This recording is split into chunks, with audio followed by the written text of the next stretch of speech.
esta aplicación, pero antes de eso vamos a hacer una pequeña introducción en general de lo que es la tecnología y también, bueno, una de las razones del por qué estamos acá presentando, y comencemos.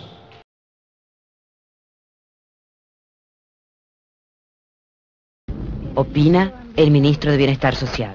¿De qué estrato provendrían? Perdóneme, no le interpreto. ¿De qué estrato social provendrían los adolescentes drogadictos? Hay de todos, pero lamentablemente yo diría que es más fácil que los haya entre el ambiente estudiantil que entre el ambiente trabajador.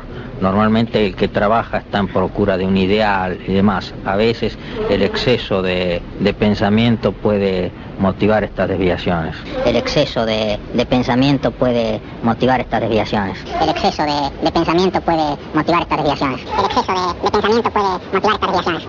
Seguramente después de esta pequeña reflexión, y eso podemos cerrar e irnos todos, ¿no? Pero no se preocupen, nosotros tenemos exceso de pensamiento y también exceso de sueño. Esta próxima animación es una que hicimos entre todos de la cooperativa y justamente se llama Sueños. Y eso es lo que tenemos y compartimos con ustedes.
Tratar de hacer algo, porque no para la ciudad, pero antes de llegar a la aplicación vamos a contar un poco de la historia del hombre, que en los primeros tiempos estaba, ¿no? Seguramente era difícil llevar al mundo con unas ruedas cuadradas, hasta que a alguien se le ocurrió por qué no hacer las ruedas redondas, y ahí comenzó la historia de que el hombre comenzó a pensar de qué hacer con su tiempo.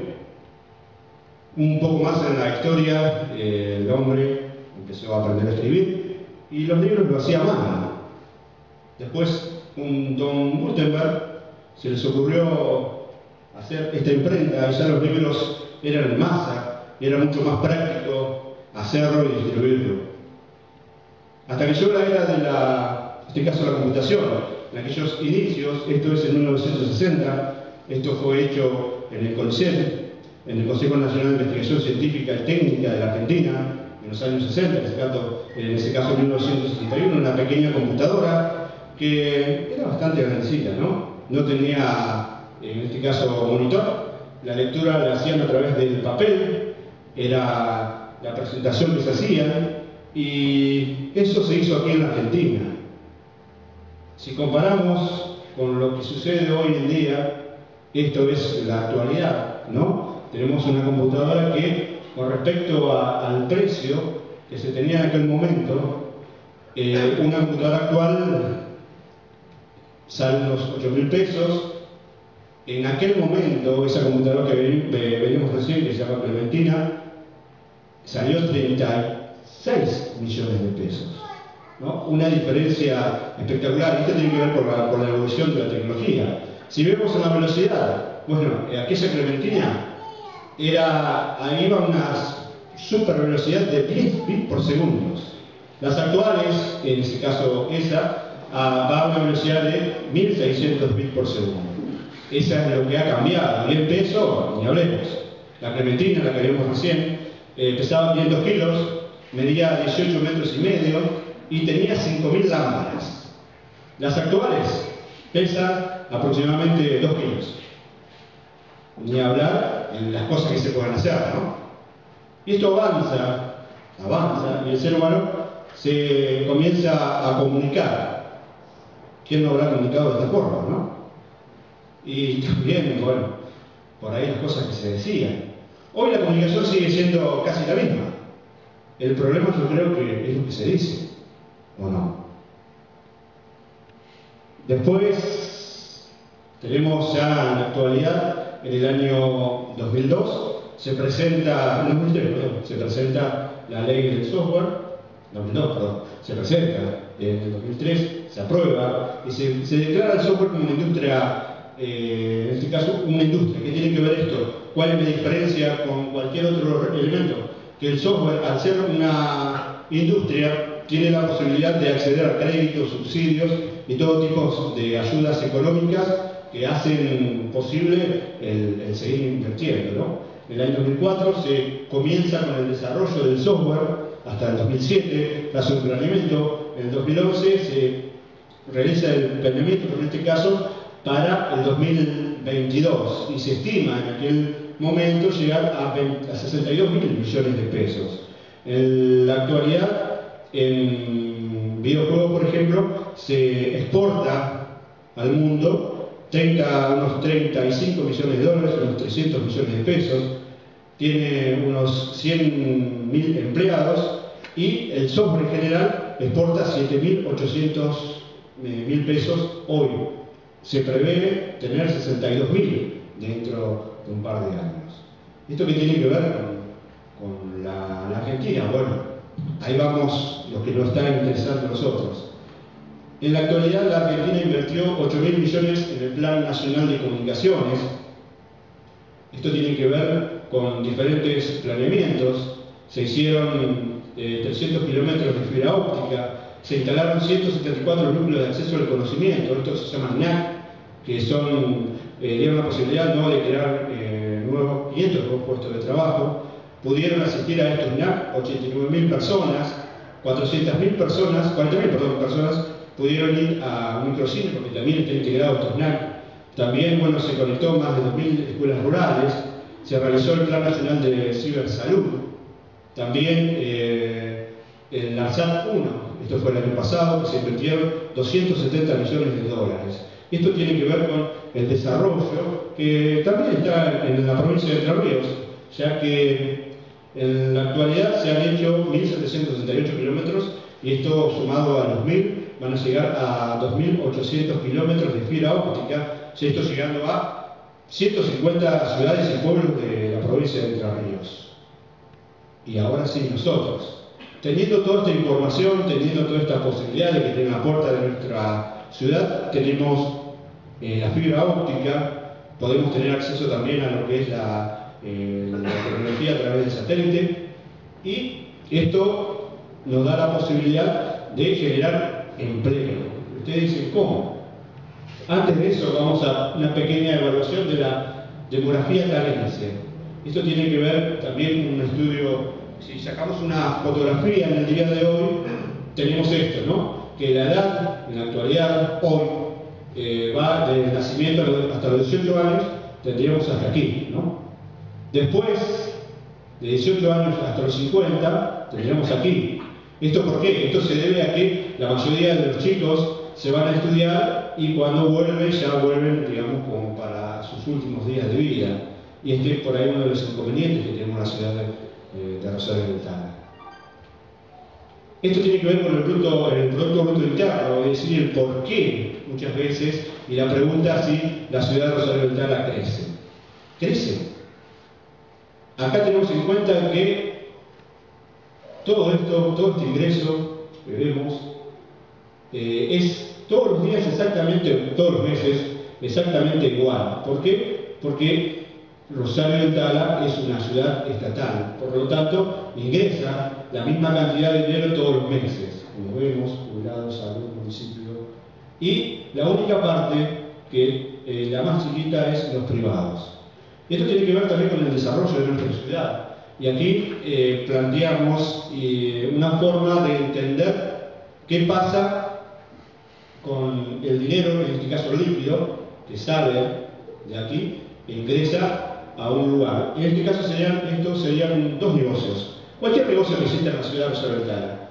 ¿Qué pasa a lo largo del mes? Si tienen las mismas posibilidades, si uno más grande, otro más chico, si esos negocios venden los mismos productos, vemos que prácticamente están vendiendo la misma cantidad de productos. ¿Qué pasa si hay más negocios? ¿Qué va a suceder si tenemos la misma cantidad de líquido que ingresa a la ciudad todos los meses? ¿Qué sucede? Eso. Si la distribución y la venta es igual, esto estamos tomando un caso particular, son diferentes negocios, y vemos que la ganancia es menos. ¿Por qué? Porque hay más cantidad de negocios y el mismo líquido que ingresa a la ciudad es exactamente el mismo. O sea, ¿cuál es la única forma de crecimiento en la ciudad de Rosario del Tala? Es que en esta partecita chiquitita, que es en los privados, tenga la posibilidad de agrandarse, cosa de que, porque todo esto es fijo, todos los meses. Si agrandamos esto, vamos a tener más líquido y vamos a poder tener más negocios. No es la lógica de cerrar negocios para que el otro gane. No, simplemente es tener la posibilidad de un verdadero crecimiento y agrandar esta parte de la más chica que de privados. Y aquí tiene que ver una pequeña cuento que se llama, una pequeña reflexión, se llama La Vaca, ¿no? Había un maestro que recorría con su alumno, ¿no? Con diferentes ciudades, y encontró una ciudad donde se veía chata con respecto a otras ciudades. Y cuando le pregunta a los habitantes de ese lugar qué hacían para vivir, dice: nosotros vivimos de la vaca. ¿De la vaca? ¿Por qué? De la vaca sacamos la leche, de la leche hacemos queso, hacemos diferentes yogures, diferentes productos, todo saliendo de la vaca. A la noche el maestro se encuentra con su alumno y le dice: andá a matar a la vaca. Pero maestro, si matamos la vaca, la gente no va a tener la posibilidad de tener para comer, porque vive de la vaca. En este caso el alumno le hizo caso a su maestro y mató a la vaca. Muchos años después vuelve ese alumno a esa ciudad y ve que es pujante y le pregunta: ¿qué sucedió? Dice: no, una vez no encontramos más la vaca y no tuvimos otra forma que empezar a hacer otras cosas que no dependían de la vaca. Por lo tanto nos dedicamos a hacer agricultura, a sembrar, a hacer otras cosas que no tienen que ver con esa vaca. ¿Esto qué tiene que ver con la ciudad de Rosario del Tala? Yo creo que la vaca de la ciudad de Rosario del Tala es el Estado. Es una de las formas del por qué no ha crecido, porque siempre tenemos esa vaca que nos está alimentando. En este caso no queremos matar el Estado, ya simplemente lo que queremos reflexionar es que si vemos otras ciudades cercanas a la ciudad de Rosario del Tala, vemos que tienen un pleno crecimiento, pero ese crecimiento se ve porque han hecho otras cosas. Por ejemplo, la ciudad de Basa del Baso se han muerto dos vacas. Una era el ferrocarril y otra era Fava. Cerraron esas cosas y ¿qué hicieron esa gente? Esa gente empezaron a diseñar y a planear otro tipo de cosas y se ve cómo se ha desarrollado esa ciudad. Por lo tanto, aquí en la ciudad de Rosario del Tala se puede hacer. Y nosotros humildemente lo que impulsamos es agrandar esta partecita de los privados a partir del software, o en este caso el desarrollo. ¿Por qué?